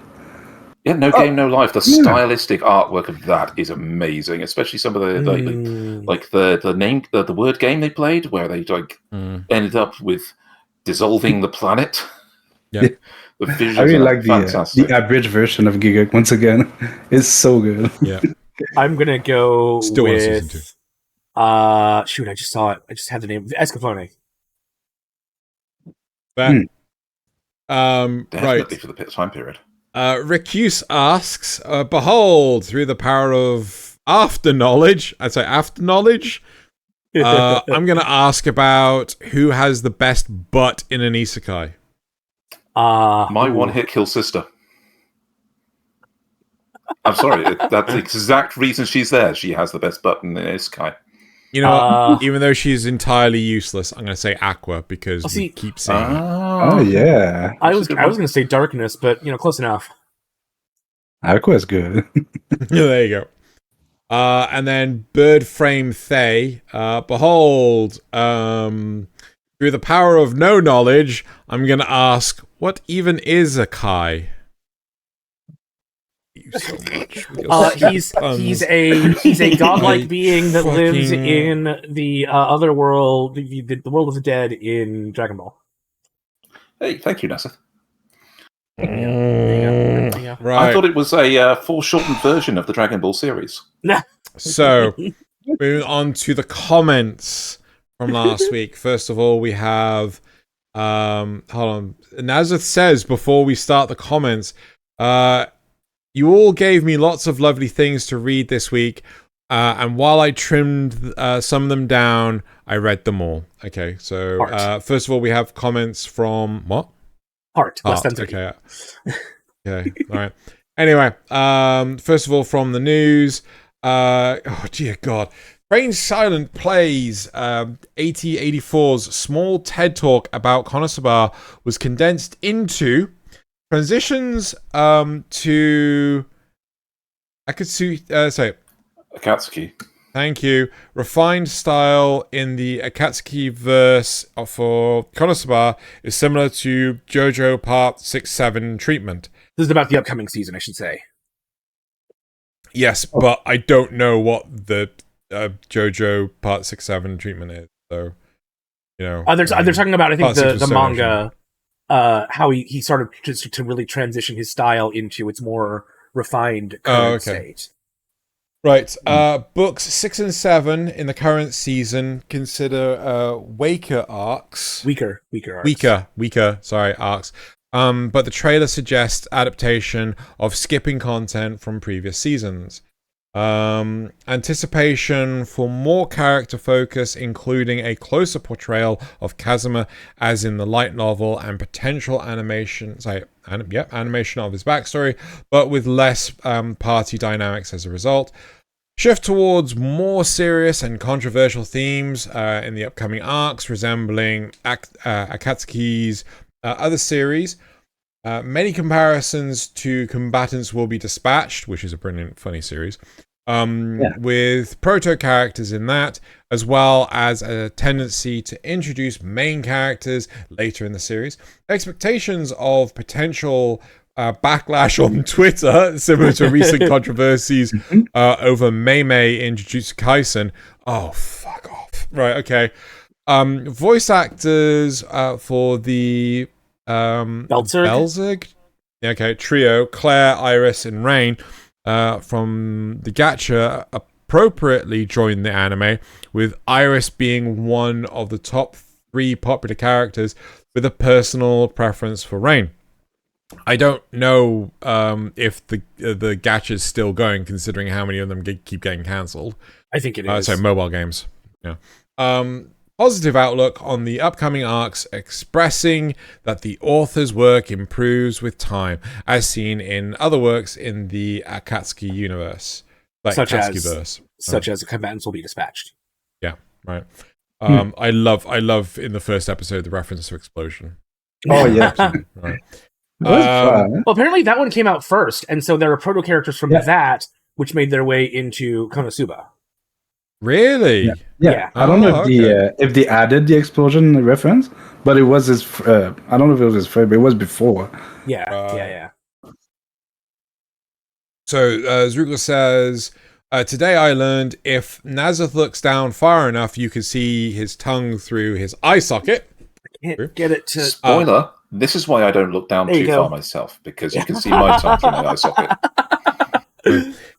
Strongest Shell says, I heard about some of that translator controversy. Can't say I'm surprised if people don't respect the original work. Have you heard about that, Plant? A lot of localizers are being replaced by AI, or translators are being replaced by AI, and Yeah. I follow the news a lot. I about that. There's we were discussing it further. It was a couple of days ago, and we discovered some of the backlash that the localizers were giving over it. Is just holy shit, I don't think you should be saying this in front of a crowded room. It's ridiculous. Yep. Some of the things they said, and it's what the okay, I don't know what you're doing in that career, but yeah, I'm not quite sure if they're going to have that career for much longer. Exactly. Somebody spelled one job. Somebody spelled Remor wrong in the description. Dirty Brits. I'm sorry, you should put a U in it. Like armor, for the love of God. Anyway, they don't do that either, so you know. What? They don't do that either. Yeah, I know they should. You mean either? Right, so now we're going to talk about the comments from the cast. Strongest Shell says, the new graphics look good. Will you be keeping that explanation for the genre icons and what they mean somewhere? I will look to get them up on the website as soon as possible. I'll probably do it over the course of the next week. Link in the description, almost certainly. Yep. You really covered a ton of anime. I watched a lot over the holidays, but now I have more. Thank you. You're welcome. That's what we're here for. Also had a lot to say, but some hand-picked highlights include the new eye changes look really good for you guys. Props to all your hard work. Really, do you guys feel like the Apothecary Dies is a 5-star must-watch? I got pretty far, 10 or so episodes in, and I haven't put it. I have to put it at a mid-acquired taste. Ooh. It's my favorite anime of the year. That's rough. Well, read what first they said. I mean, it started interesting, but I wasn't impressed by the story or the characters' or motivations. It had too much politics and interpersonal drama for my taste. And I'm not saying it was crap. Oh, I just make opinions, but I got bored watching. That's kind of fair. I can see how the politics would drag you down, but man, it's handled so excellently. Yeah, I love it. Yeah, I love it. I understand why people wouldn't get into it. I do think though that it'll be better with the dub because I think you'll be able to pick up on. No, it's not. Wait, there is a dub? No, that's not. No, I'm lying. I don't know what I was confusing that with. It must have been on Miyoji or something. God knows. But the voice actor is also Aoi Yuki, my favorite voice actor. She's so good. What's called following the comments? Crap, even Goblin Slayer suffers the second season curse. Oh god. Haha, that face that Xeno made when Nasuth said Eminence and Shadow was fun. Also, I can just take a second to compliment the bit Thaylien is doing about eating popcorn during the review, even going so far as to clean his teeth. 10 out of 10, man. Thaylien gets a must-watch 5-star. Right. So I watched 100 Girlfriends, and I didn't hate it as much as I thought I would, but I can't say I liked it either. I can't say Xeno is wrong about anything, but I don't know. It didn't really do anything for me. I fucking love. That's probably how it would be for me. Girlfriends. It's so fucking fun. I'm waiting to binge watch it. It's all gonna be out. like 12 episodes? Oh, it's all out Yes, already. it's all out. So yeah, I hope it gets a second season. There's clearly enough for a second season, but yeah, it's all out. But now it's time for the meme. Everyone's favorite part. Yeah. Now, these ones are straight from you, the viewer, at the start of this. We feature up to six a week, up to, from submissions onto the Kanpai Cast Discord, and then following that are just our ones. You know, the ones that we stole from Reddit. Yep. And fingers crossed, all the buttons work this time. Let's see. Woohoo! Off to a good start. Oh, except this is wrong. Oh no. Oh no. Yeah. That's new layout, same old problems. Yeah. I don't Is that Exodia? It's Exodia. In the coffee, it's Exodia. I wanted to ask. And he's wearing a Starbucks uniform. Right. That's actually pretty good. Okay. Oh, yeah. Nice. Oh my Nice. god. Nice. Brilliant. Does that cat have a margin chisel on his forehead?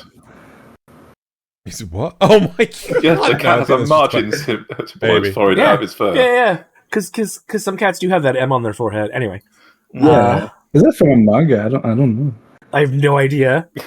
Calling it Hunter times Hunter in front of a bunch of nerds just to feel something.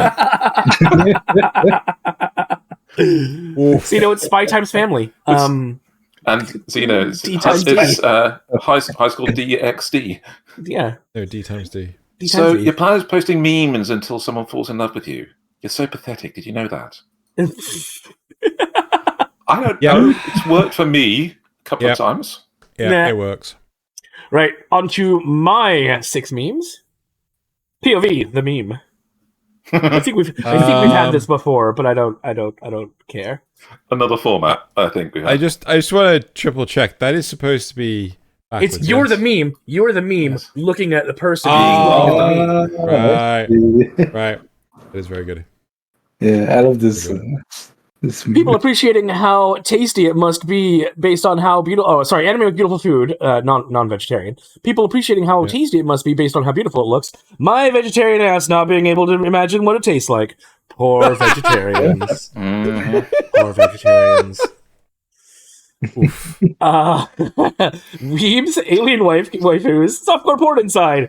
Two love room, man. It's just two love room. Oh my god. Oh my god. Hey. I haven't seen Two Love Room in so long, but it's not wrong. My voice actor is excellent. Her VA. Yeah.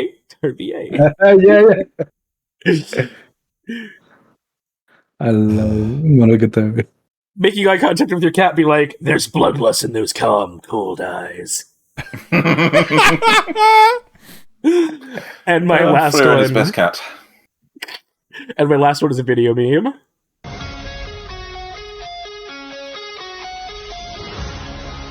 Well, they're doing Hell's Paradise Season 2? Oh my god. Yeah, they are. Yeah. Yep, they sure are.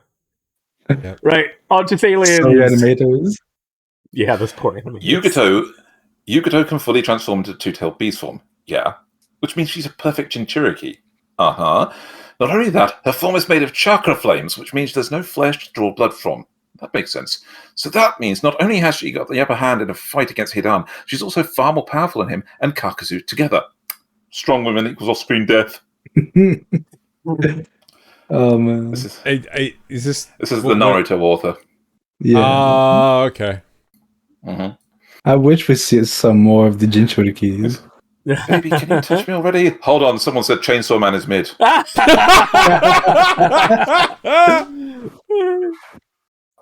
Not wrong.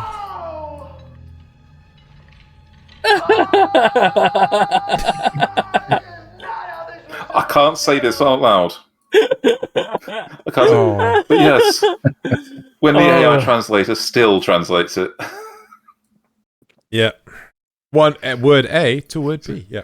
I am half Shinji and half Spike. No bitches, no money. Oh, fuck.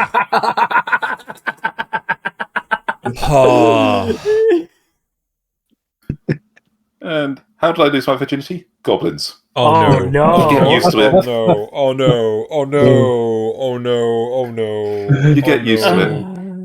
Oh no! Oh no! This year will I finally get 3 more cats and die alone. Nasuth. Yeah. Oh, fine. And Vito's memes. Askeladd wants Thorfinn to stop playing Stardew Valley. That's the best part. The entire r/freerun community. Oh no! You should kill yourself for real. Oh dear. God. Born too late to explore the Earth, born too early to explore the universe, born just in time to watch anime become real. You can stop wishing Keijo is now a real sport. Portuguese fans create their own real Keijo league with some slightly more realistic expectations. Oh dear. Which leads on to my next meme. Wait, no. Hey, hang on. Oops. Sorry. Right. What in the hell? Sex sells, Morty. That's true. That's true. It does. That it does. Keijo is hilarious. Me realizing 6 episodes in that Pluto Netflix anime was about Astro Boy. It sure is. I think is this my last one? No. That he just had a grape. You're just a cheap fucking knockoff. Oh no. I'm the upgrade. Right? Well, I'm sure that makes sense if you've watched either of those. yes. Well, the first one is a Gamika kill, and the second one is Chained Soldier. yes, yeah. Actually, I haven't seen, so I'll have to compare. Pretty interesting. The upgrade. Right. References to Active Robots, the movie, isn't it? Upgrades, people, upgrades. Right, so that is it for this week. Plant, it has been absolutely... I should be looking over this way now. Plant, it's been absolutely lovely having you on. You've brought some excellent topic and insight for us today. And yeah. Well, thank you for having me. It was super Absolutely. interesting. And Glad you enjoyed great it. conversation with a fellow artist. I'm really impressed with your work. Thank you. Everyone should go check out Plant when he streams.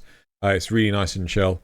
And he often Have we said the full name? It's Plants of Wisdom. Plants of Wisdom. Yeah. So Plants of Wisdom on Twitch and Twitter, I assume. Yeah. It's Plant New Art on Twitter. Oh yeah, that's right. Yes. Yeah. So, there you go. You'll find links in the description below.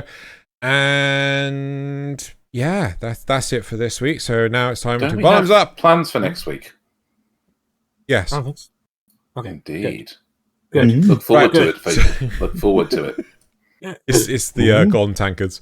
Right. Oh, yeah. Right, it's time to bottoms up and Kanpai! Kanpai! Bye.